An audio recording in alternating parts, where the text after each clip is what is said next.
Anche nel 2023, per colpa di qualche imprenditore oleario disonesto, il fiume Naro ad Agrigento è diventato oscuro per la presenza di acque e di vegetazione. Tutto ciò avviene nonostante gli intensi controlli dei carabinieri del nucleo ambientale che negli scorsi anni hanno colpito duramente questa categoria di imprenditori.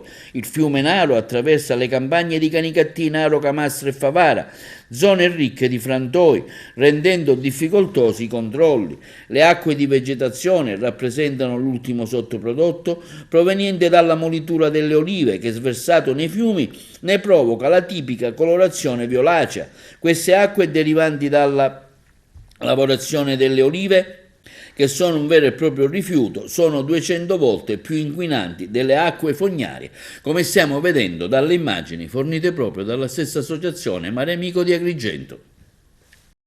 Anche quest'anno, nel 2023, il fiume Naro è diventato nero. Questo perché qualche imprenditore oleario disonesto ha buttato le sue acque di vegetazione in qualche torrente e quindi sono arrivate nel fiume Naro e nel mare di Cannatello. Le acque di vegetazione sono l'ultimo sottoprodotto della molitura delle olive, un vero e proprio rifiuto che è 200 volte più inquinante delle fognature.